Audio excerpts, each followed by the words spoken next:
It's Paris, church bells are ringing, I'm looking at the river, all kinds of boats are floating. In the background, there are amazing architectural wonders, and it's a fascinating place to be. A bit noisy though. Today I'm going to discuss the toxic love of toxic people. My name is Sam Vaknin. I'm the author of Malignant Self-Love, Narcissism Revisited, and a professor of psychology. We start with the concept of conditional love. Conditional love is the kind of love, for love, imitated love, fake love, but it's misperceived by the recipients as love. The recipient could be a child, the recipient could be a love addict, the recipient could be a codependent or a borderline, but these recipients are conditioned to perceive the emanation, the affective emanation of conditional love as true love, when it is not. Why is conditional love the poor cousin of true love? Why is it not true love? Because conditional love is on offer only when the love object takes certain actions or attains certain performance criteria. The love object has to be performative. The love object has to be obedient. The love object has to conform and collude and collaborate. The love object has to meet certain standards. And only then is the love object deserving of so-called love. And this is conditional love.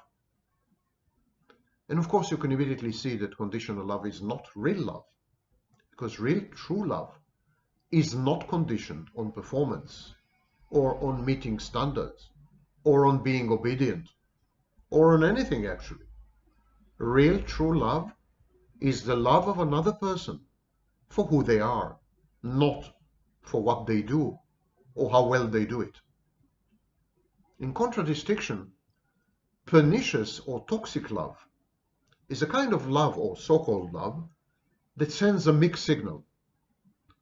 Only I love you, and only I am capable of loving you because you are not lovable. And because you are not lovable, in my absence, you are better off dead, as no one else is going to love you. Of course, this triggers infantile anxiety, because an infant who is unloved is a dead infant.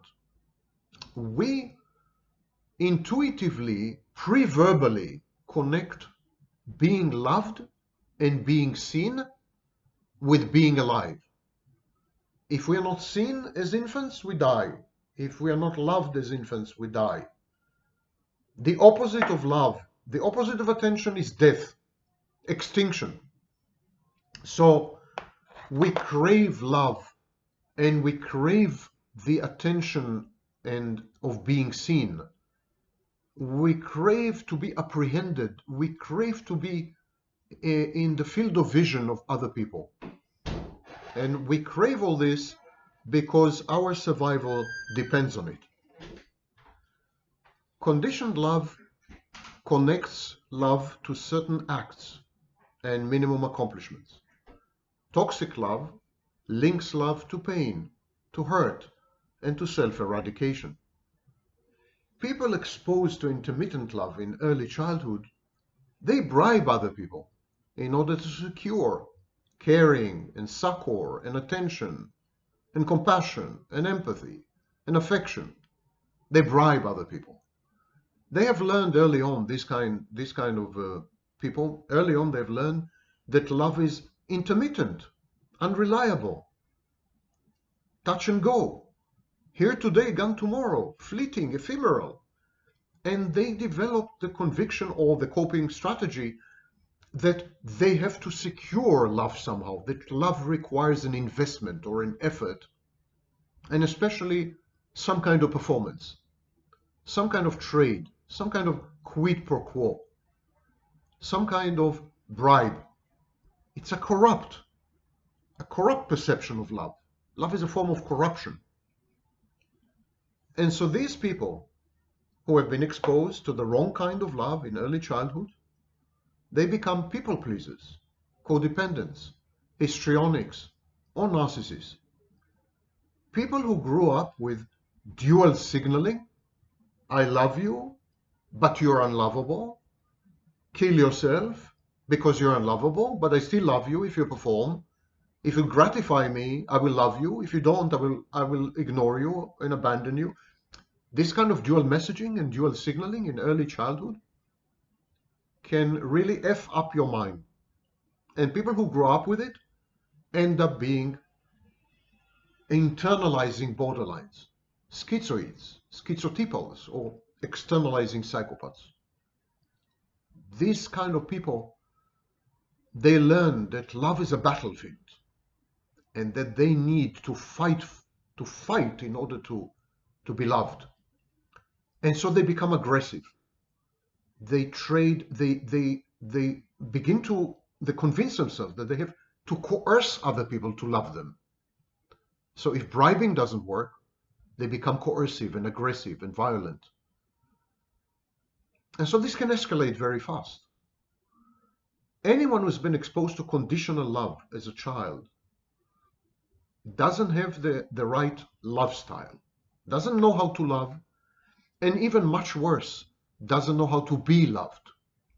And this sets the ground for toxic, pernicious, insidious forms of love, which involves power plays and mind games and bribing, the corruption of love, and finally, coercion and aggression. All these intimacy-challenged, intimacy-anorectic types, they develop rejection sensitivity coupled with zero latency. No matter how emotionally invested they are in another human being, in another person, the minute they anticipate or they perceive rejection, they catastrophize. They go haywire and they instantly switch off any emotions they may have had. They do not mourn and do not grieve. They immediately transition to a new love interest, a new friend, sometimes within minutes from the breakup. And why do they do that? Because they can't subsist, they can't survive without love. As far as they're concerned, the absence of love is death, as I've explained earlier. So they need love they need to perceive themselves as loved. They don't really need love. They're not looking for true love. True love is unrecognizable to them. True love is not something they can recognize, not something they can react to, not something they can interact with, not something they respond to. True love. So what they're looking for is conditional love, the corrupted kind, the toxic kind. And yet they misperceive it as love, as I've explained earlier, and they're very compulsive about it. And they can't survive a minute without love. And the moment there is an indication that they are about to be abandoned or shamed or humiliated or rejected or criticized even, they switch off, they terminate the relationship, at least in their own minds, and they go searching for a new love object, a new love interest instantaneously because they can't survive without it. Codependent and borderline believe that in an intimate relationships, both members of the couple need to change. Why do they need to change? Because they need to become one. They need to fuse. They need to merge into a single, symbiotic, interdependent psychodynamic entity, a polycephalic bicellular organism. This misperception of love is vanishing. Like, to love is to vanish into the loved one. And the loved one should disappear into you. You should both vanish and reappear as a new entity, a new organism that comprises both of you. This is the perception of borderlines. This is the perception of many codependents. And this is the core engine of the narcissist's shared fantasy. The narcissist wishes to merge and fuse with a maternal figure. In all these situations, there's a belief that to sustain the fusion and the merger and the symbiotic bond, to enact this mutual assimilation, this mutual digestion, both parties need to change. So toxic, pernicious love, the wrong kind of love, is about changing the partner. There is no actual love of the partner as the partner is. There's no actual love of the partner because the partner exists. There's no actual love of the partner because the partner's traits. No. There's a love of what the partner could become. There's a love of what the partner should become. There's a love of the bond. There's a love of the shared fantasy, not of the partner. Actually, the partner is rejected. The message in toxic love is, you are unlovable as you are, or I cannot love you as you are. You need to change. You need to become me. Only then am I capable of loving you. And so in this sense, this is conditional love. But in a healthy relationship, both parties remain as they are. They accept each other as two distinct, separate and different people. They enrich each other because they are not one. They're not the same. They're not a single organism. They bring the world into each other because they go out to the world separately. They bring into the relationship experiences and other people from the outside. They do not feel threatened by the partner's personal autonomy. They do not feel threatened by their own personal autonomy. They don't feel threatened by independence, by agency. None of this threatens them, because all these qualities enrich the bond. All these qualities make life worth living. And all these qualities are the foundations and cornerstones of true love, the love of the other. It's not the love of me, not the love of reflected me, the love of the other. Emphasis, other. On the contrary, there is an embrace of otherness.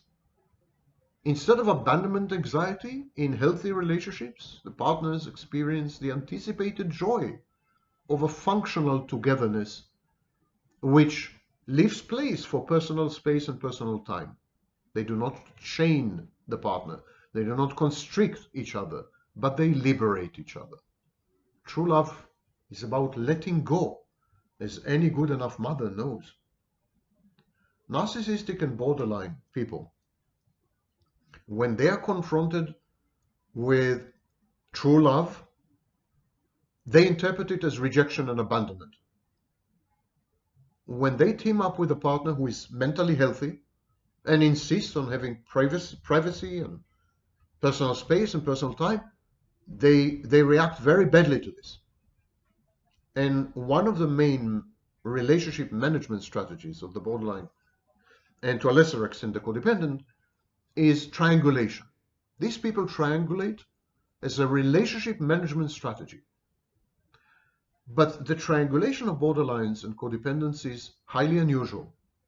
They openly flirt with others in the presence of their primary partners, and then in many cases ostentatiously proceed to full-fledged substance abuse and infidelity, as their horrified, petrified, and agonizing mates are left to ponder the wreckage. This is part of what is known as acting out in borderline. And then, frequently, they sadistically proceed to describe to their spouses or intimate partners their sexual exploits, other forms of misconduct, in excruciating detail, as a form of coming clean or maintaining openness and honesty, or expressing remorse, repentance and shame, or expiating guilt, or whatever the reason may be. So the triangulation of borderlines and, to a lesser extent, codependents in relationships where there is true love and true intimacy, but true love and true intimacy that the borderline cannot identify and cannot accept, at that point the borderline feels rejected and abandoned, and he or she will proceed to triangulate, and it's a two-step triangulation. Overt, ostentatious courting or flirting of a rescuer savior type in the Karpman drama triangle, and then disclosure of everything that has happened in excruciating sadistic details. Why go into details? And then why lie about many of these data or many of these details? Why assume the risk of a breakup? Why settle on such a course of action to start with? Is it an efficacious relationship management strategy? Because the idea is to get a rise out of the partner. Triangulation helps to raise the market value of the straying mate in an invisible auction among other potentials. You see, other men want me. You see, other women are after me. But totally accurate information would lead to a dissolution of the bond and to other adverse outcomes. And so the disclosure of details, coming clean, involves many prevarications and confabulations. I was drunk. I can't remember. He raped me. We only hugged or danced or kissed or whatever. If he fell asleep, we only had drinks together. He returned to his hotel and all kinds of other nonsense. The cluster B partner feels compelled to triangulate in this total, conspicuous and extreme manner because he or she anticipates abandonment, feels that she has nothing left to lose, having already tried every other method and failed. At best, the romantic jealousy and hurt caused by the indiscretion may motivate her rejecting an abusive companion, or in her mind, to reclaim her. At worst, it will just speed up the inevitable. And the irony is that the so-called rejection, so-called abuse, so-called abandonment is actually true love and real intimacy, which the borderline and the codependent and the narcissist are trained to perceive as abusive, as rejecting, as abandoning. Borderline and histrionic women are defiant. They are competitive. Men as well, of course. They convert every relationship into a power play, and they bear long-term grudges as they seek to settle sexual and romantic scores old and new, both with their partners and with third parties, sometimes even with casual strangers who had injured or challenged them somehow. This irresistible competitive urge, the permanent power play, the need to prevail over a mate or over other people, the drive to restore justice and thereby self-esteem, or the compulsion to consummate a flirtatious and seductive hunt, sexual conquest, or a chase successfully, often result in cheating, infidelity, cheating on the primary intimate partner. Now, cheating is only one form of reckless behavior in borderline personality disorder, and it's a form of compensatory regulatory behavior in narcissistic personality disorder. It's much less common than we are led to believe, especially by self-styled experts. But when it does happen, it's highly virulent and highly injurious to the other partner. The borderline or histrionic, they do not perceive their misconduct, however egregious and extreme, as cheating. They say, I needed to get it out of my system. It had nothing to do with you. And I have no intention to hug, slow dance, kiss, make up, sleep with this man again or with this woman again. Now that I proved to myself that he desires me sexually, it's over. I'm no longer attracted to him. In future, I will meet him just for coffees and chats, nothing more, even if he asks for it. Whatever happened there between us stays there. They protest indignantly when the shattered significant other, when the intimate partner, when the spouse, when the boyfriend or the girlfriend protests. They are cast as crazy or overly jealous. And of course, there's immediately the alloplastic defenses that kick in. You made me do it. You rejected me. You abandoned me. You do the same. You communicate with other men, with other women, and you withheld sex when I wanted it. So you had it coming. You deserved it. But why are you making such a big deal out of it? It was meaningless. It was sex with nobody. I don't even think about him anymore until you remind me. You're so jealous and insecure. You suck. This is the end game and the end point of conditional love. If conditional love is conditioned on performance, and performance criteria are fluid and subjective, it would lead to adverse outcomes, such as infidelity and such as triangulation. Inevitably?